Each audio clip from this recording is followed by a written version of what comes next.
നമസ്കാരം. ശബരിമല സ്വർണ്ണക്കൊള്ള കേസിൽ നിർണായകമായ വിവരങ്ങളാണ് ഓരോ ദിവസവും പുറത്തുവരുന്നത്.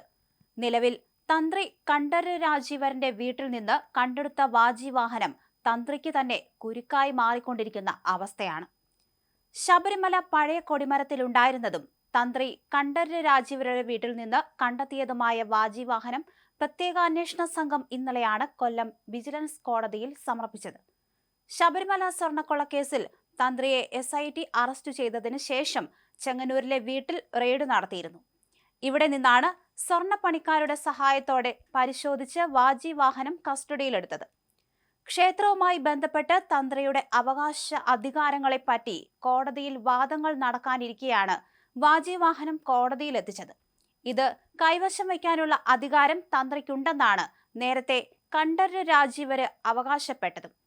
ശബരിമല ക്ഷേത്രത്തിലെ കൊടിമരം മാറ്റി സ്ഥാപിച്ചത് 2017 അന്ന് അതിലുണ്ടായിരുന്ന വർഷങ്ങൾ പഴക്കമുള്ള 11 കിലോയോളം ഭാരം വരുന്ന വാജിവാഹനം തന്ത്രി കൈവശം സൂക്ഷിക്കുകയായിരുന്നു. പഞ്ചലോഹത്താൽ നിർമ്മിച്ച് സ്വർണം പൊതിഞ്ഞ വാജിവാഹനം ദേവസ്വത്തിന് കൈമാറാതെ തന്ത്രി കൈവശം വെക്കാൻ എന്താണ് കാരണം? അതൊക്കെ തന്നെയാണ് ഇവിടെ സംഭവിച്ചത്. പിന്നീട് ഇത് വിവാദമായതിനെ തുടർന്ന് വാജിവാഹനം തിരികെ നൽകാൻ തയ്യാറാണെന്ന് തന്ത്രി ദേവസ്വം ബോർഡിനെ അറിയിച്ചിരുന്നുവെങ്കിലും ഇപ്പോൾ തന്ത്രിയുടെ കൈവശമുള്ളത് അന്നുണ്ടായിരുന്ന വാജിവാഹനം തന്നെയാണോ എന്ന് ദേവസ്വം ബോർഡും സംശയം പ്രകടിപ്പിച്ചിരുന്നു. ഇതിനെ തുടർന്ന് അത് തിരിച്ചെടുക്കാൻ തയ്യാറായില്ല. അതിനാൽ തന്ത്രിയുടെ ചെങ്ങന്നൂരിലെ വീട്ടിൽ ഇത് സൂക്ഷിക്കുകയായിരുന്നു. വാജിവാഹനം എന്നാൽ ഒരു ദേവതയുടെ വാഹനമായി ഉപയോഗിക്കുന്ന മൃഗത്തെയാണ് കുറിക്കുന്നത്. വാജി എന്ന വാക്ക് വാഹനം എന്ന അർത്ഥത്തിൽ ഉപയോഗിക്കുന്നു. ഉദാഹരണത്തിന് ശാസ്താവിന്റെ വാഹനം കുതിരയാണ്. അതിനെ ശാസ്താവിന്റെ വാജി എന്ന് പറയാം. കൊടിമരങ്ങളിൽ കാണുന്ന ജീവിയുടെ രൂപം ദേവതയുടെ വാഹനം ഏതാണെന്ന് മനസ്സിലാക്കാൻ സഹായിക്കും. അതായത് ശബരിമലയിലെ പഴയ കൊടിമരത്തിലെ വാജിയെ കാണാനില്ലെന്നായിരുന്നു ആദ്യം പുറത്തു വന്നത്. അതായത് ശബരിമലയിലെ പഴയ കൊടിമരത്തിലെ വാജിയെ കാണാനില്ല. വെള്ളിയിലാണ് ഇത് പണിതിരുന്നത്. കുതിരയ്ക്കും വാജി എന്ന് അർത്ഥമുണ്ട്.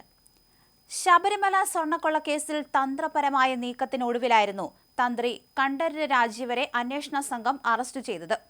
പത്മകുമാറിന്റെ ജാമ്യ ഹർജിയിൽ തന്ത്രിയുടെ പങ്ക് മനഃപൂർവ്വം മറച്ചുവച്ച SIT മുൻകൂർ ജാമ്യം തടയാനുള്ള നീക്കം ഒഴിവാക്കി. ഇതിനു പിന്നാലെ തന്ത്രി കണ്ഠരര് രാജീവരെ ചോദ്യം ചെയ്ത ശേഷം പ്രത്യേക അന്വേഷണ സംഘം അറസ്റ്റ് രേഖപ്പെടുത്തുകയായിരുന്നു. ശബരിമല സ്വർണ്ണക്കൊള്ള പുറത്തു വന്നതു മുതൽ സംശയനിഴലിലുണ്ടായിരുന്ന പേരുകളിൽ ഒന്നായിരുന്നു കണ്ഠരര് രാജീവരുടെയും. ഉണ്ണികൃഷ്ണൻ പോറ്റിയുമായി തന്ത്രിക്ക് അടുത്ത ബന്ധമുണ്ടായിരുന്നതായി മുൻ ദേവസ്വം പ്രസിഡന്റും കേസിലെ മറ്റൊരു പ്രതിയുമായ A. പത്മകുമാർ മൊഴി നൽകിയതോടെ കുരുക്കുമുറുകി.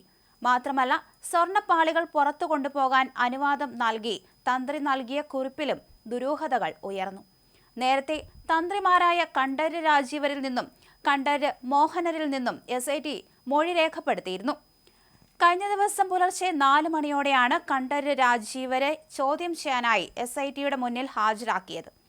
ആരോഗ്യ പ്രശ്നങ്ങളെ തുടർന്ന് തിരുവനന്തപുരം മെഡിക്കൽ കോളേജിൽ എത്തിച്ചിരുന്നു. അവിടെ നിന്ന് ജയിലിലേക്ക് മാറ്റി. ആരോഗ്യനിലയിൽ കുഴപ്പമില്ലെന്ന് പരിശോധിച്ച് ഉറപ്പാക്കിയ ശേഷമായിരുന്നു മാറ്റിയത്.